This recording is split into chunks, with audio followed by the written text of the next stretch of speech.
ketika yang ada di depan kita membuat kita cemas dan takut, dan ketika yang ada di belakang kita membuat kita sakit hati, kecewa, maka pandanglah kepada Yesus yang sanggup melakukan segala sesuatu dan tidak ada rencananya yang gagal dalam hidup kita.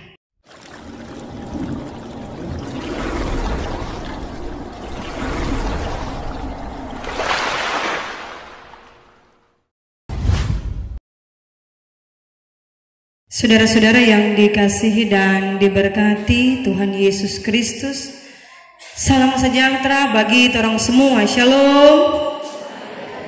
Damai di hati. Saudara-saudara yang diberkati Tuhan, percaya orang semua bahwa orang yang ada saat ini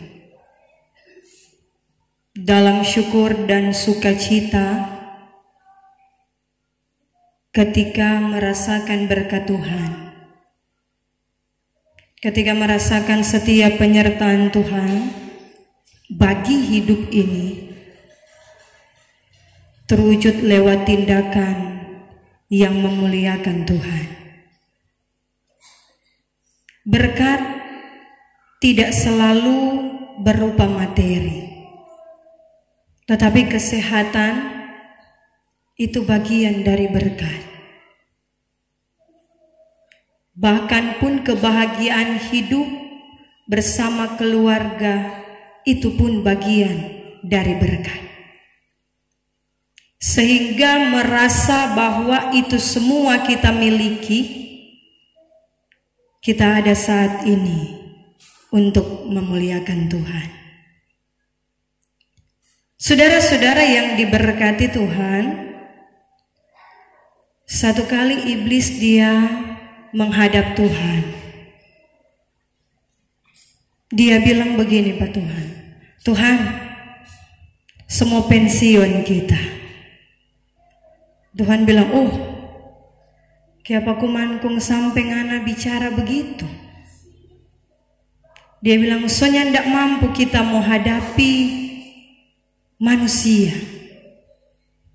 Tuhan bilang, bukankah mana petugas adalah menggoda mereka, menggoda manusia untuk melakukan berbagai kesalahan yang bikin dorang jauh dari kita. Iblis bilang, iyo, memang betul kita petugas itu, kita bertanggung jawab itu. Kita punya tanggung jawab mau goda manusia supaya dorang bikin kesalahan, supaya dorang melakukan segala sesuatu yang menyakiti Tuhan. Mari sekarang kita lihat manusia pekelakuan solebesoe dari kita. Karena itu berapa kita? Soalnya ndak ada guna kita. Karena itu pensiun juga kita. Lihat orang pecara hidup, banyak kejahatan yang dilakukan, saling menyakiti, bahkan saudara dengan saudara berkelahi. Lebih parah dari itu, saling membunuh hanya karena harta, hanya karena warisan. Bahkan banyak kelakuan-kelakuan manusia. Seorang ayah tega memperkosa anak kandungnya sendiri tanpa malu menyakiti anak yang seharusnya dituntun, dibina, diajar, tapi justru yang dilakukan sebaliknya. Lihat anak-anak sekarang tidak mau mendengarkan orang tua. Apa yang disampaikan orang tua padahal untuk kebaikan mereka tidak mau didengarkan. Demi masa depan mereka orang tua berjuang mati-matian. Di sekolah bolos, suruh kuliah nih mau, bilang mau cari kerja jo. Mar sampai dunia sekarang nih mau cari pekerjaan, malas-malas di rumah main HP dan sebagainya. Baking lebih siksa orang tua. Banyak orang tua yang mengorbankan kehidupan anak-anak cuma karena ingin menyenangkan diri sendiri. Banyak perbuatan-perbuatan yang menyimpang yang dilakukan oleh manusia melebihi iblis itu pun. Sedangkan iblis akui bahwa dia kalah dengan orang manusia karena orang perbuatan lebih dari yang dia inginkan untuk dilakukan. Saudara-saudara yang diberkati Tuhan, dan memang kenyataannya demikian. Orang lihat dari HP banyak yang dibagikan soal perbuatan-perbuatan yang tidak baik. Orang bauni pun dari televisi berita-berita banyak kejadian-kejadian yang menyakitkan hati. Apalagi itu dilakukan oleh orang yang percaya kepada Tuhan. Saudara-saudara yang diberkati Tuhan, bagian bacaan kita dalam Mazmur pasal 25 ayat 1 sampai 22. DP perikop pembacaan, doa mohon ampun dan perlindungan. Pertanyaannya bagi kita, kenapa sampai Daud dia menuliskan bagian ini dalam permohonan, dalam doa, memohon pengampunan dan memohon perlindungan? Apakah di sepanjang hidup Daud dia tidak pernah merasakan kebaikan Tuhan, sehingga saat itu dia bermohon kepada Tuhan, memohon ampun dan memohon perlindungan? Mari orang lihat bagaimana Daud ini. Daud dipakai, dia diurapi sejak dia masih belia, masih muda. Dia pun dimampukan Tuhan mengalahkan Goliat yang adalah pahlawan raksasa orang Filistin. Dia dimampukan Tuhan. Dia kecil, dia tidak sebanding dengan Goliat, tetapi dia dimampukan Tuhan. Artinya bahwa Daud telah mengalami setiap kebaikan Tuhan baginya. Dia menjadi raja di Israel, menggantikan Saul. Ketika dia menjadi raja, ternyata Daud jatuh dalam dosa.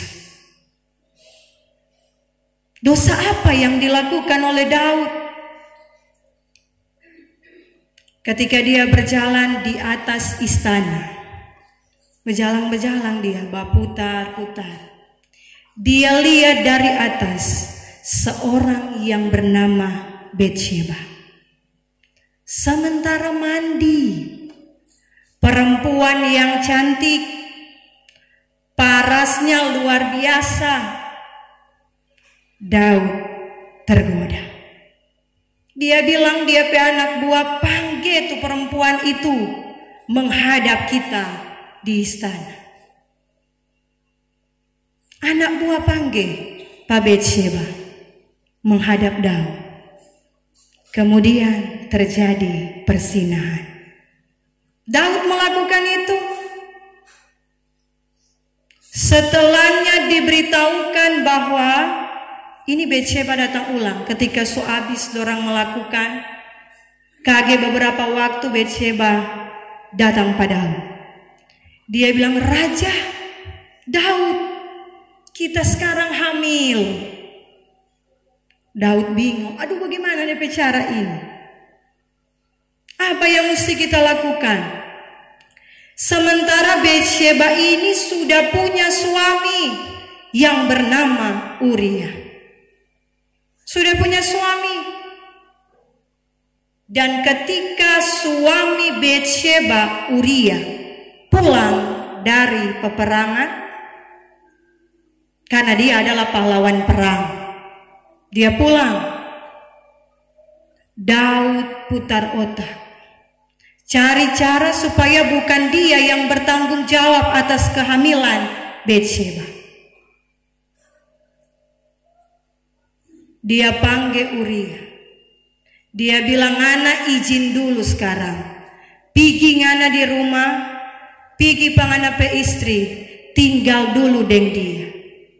Tidur dulu deng dia, ndak apa-apa untuk sekarang. Pulang Uria. Tetapi dia tidak tidur dengan istrinya. Dia nih mau. Betsheba lapor, Uria nih mau tidur deng kita. Panggil ulang Uria. Daud semabo padi. Kau mulai bilang, izin ngana tidur dulu dengan apa istri. Tinggal dulu dengan apa istri. Kedua kali tidak lagi dilakukan.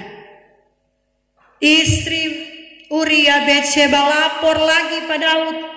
Dia masih nih mau, biar semabo dia nih mau.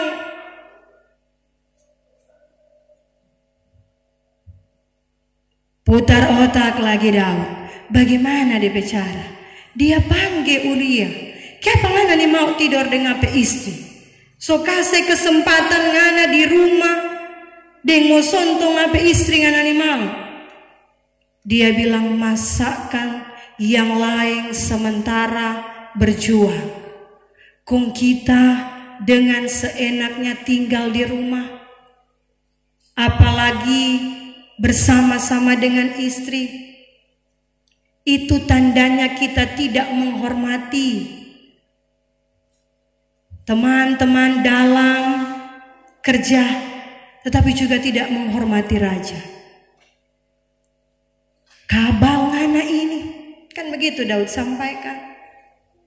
Maka diperintahkannya supaya Uria, Daud bilang perintah, kasih tuh Uria paling muka, formo baperang. Sebiar dia menghadapi kongoni lari, biar dia sendiri. Akhirnya terjadi, Uria mati dalam peperangan. Dua dosa yang dilakukan oleh Daud. Dosa persinahan, tetapi juga dosa pembunuhan. Pembunuhan berencana, walaupun memang bukan Daud yang otomatis bunuh dia. Tetapi ini rencana dia, otaknya dia. Dan ini yang dilakukan oleh Daud. Dosa ini yang membuat dia hidup dalam kesusahan, dikejar-kejar oleh musuh. Bahkan anaknya sekalipun Absalom hendak menjatuhkan dia. Bayangkan anak sendiri mau coba cungkel papa seciri supaya dia yang mau gantikan DP papa. Itu semua akibat dosa. Tetapi menyadari dosa dan kesalahan itu, Daud mengaku bahwa ternyata Tuhan sangat membenci dosa. Ketika hidup dalam dosa bukan hanya kita yang menanggung, tetapi anak cucu kita akan menanggungnya. Itu yang dirasakan oleh Daud. Tetapi ketika ada perubahan, dia berubah.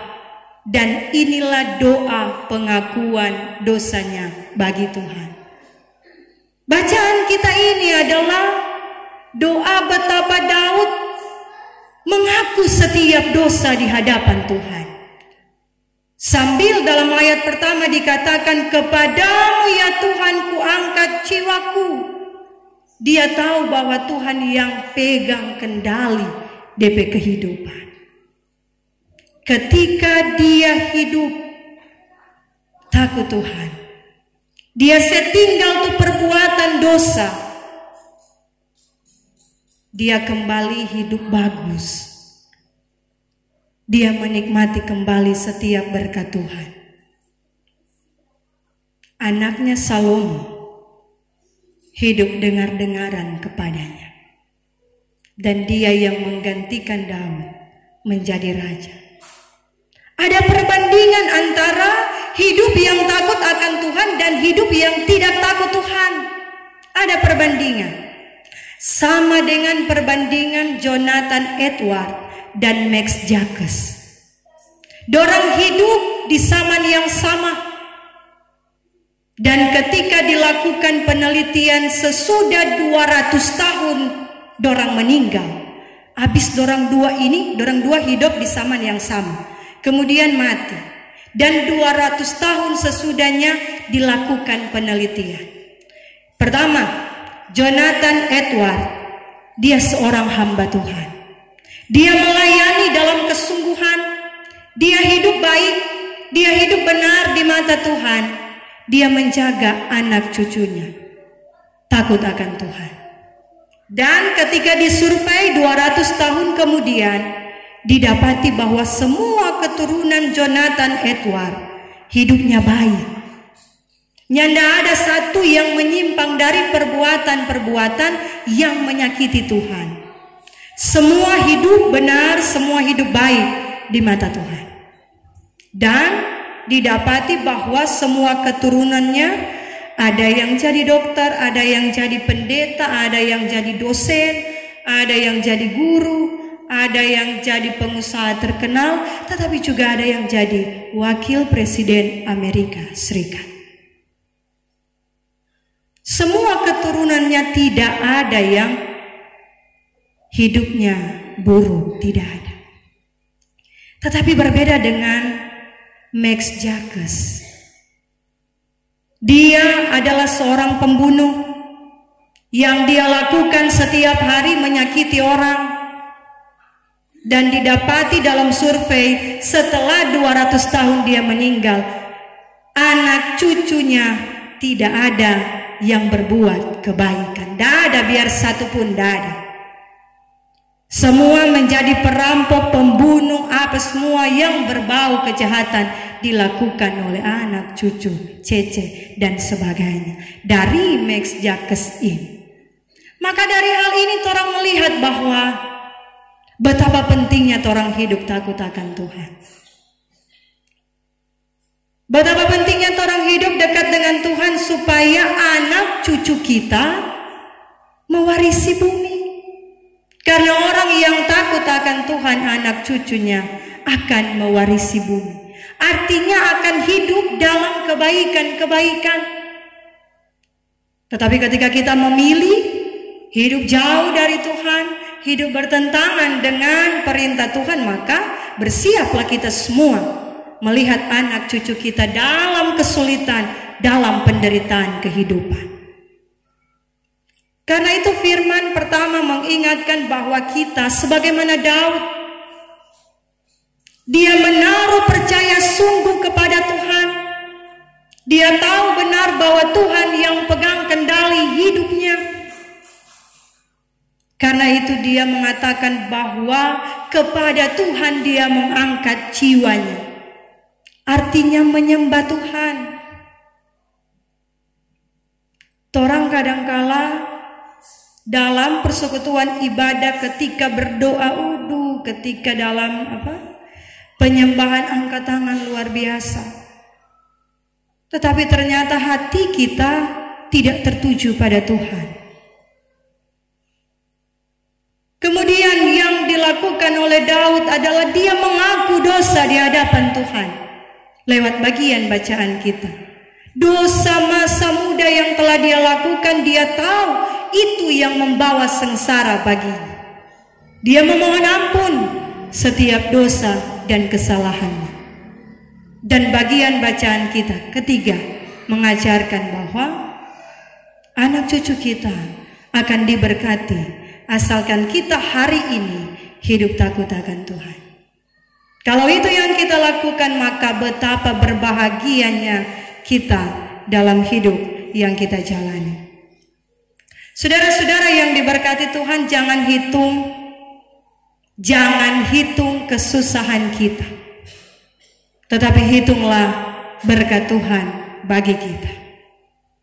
Seberapa banyak berkat yang Tuhan beri, itu yang orang hitung dalam hidup ini. Ketika yang ada di depan kita membuat kita cemas dan takut, dan ketika yang ada di belakang kita membuat kita sakit hati, kecewa, maka pandanglah kepada Yesus yang sanggup melakukan segala sesuatu, dan tidak ada rencananya yang gagal dalam hidup kita. Tetap percaya pada kuasa-Nya. Dia sanggup untuk menolong dan memberkati kita.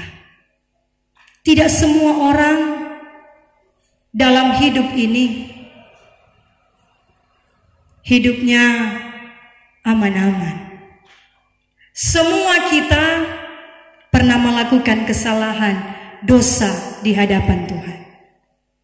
Namun yang terpenting adalah jangan tinggal dalam dosa itu, tetapi keluarlah, berbuatlah yang baik. Senangkan hati Tuhan, muliakan Tuhan dengan hidup kita. Maka ada jaminan bagi kita, penyertaannya tetap untuk seterusnya dan selama-lamanya. Kesaksian Daud harus menjadi semangat hidup orang semua. Sekalipun dia hidup dalam dosa, tetapi ketika ada perubahan hidup, dia menerima setiap janji-janji Tuhan.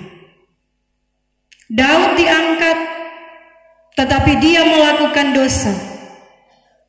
Dia jatuh kembali. Tetapi bukan berarti ketika dia jatuh, dia tidak mau merubah hidupnya dan bangun, bahkan bangkit. Tidak. Tetapi justru ketika dia jatuh, dia menyadari kesalahannya dan dia kembali diangkat oleh Tuhan. Demikian pun dengan orang semua. Ketika saat ini kondisi hidup kita sangat sulit, kita merasa ada di titik terendah kehidupan ini, jangan pernah melupakan Tuhan. Jangan pernah mengabaikan Tuhan, tetapi semakin setialah kita kepadanya, dan kita akan kembali diangkatnya, menikmati sukacita dan berkat dalam hidup ini. Tuhan memberkati orang semua. Amin.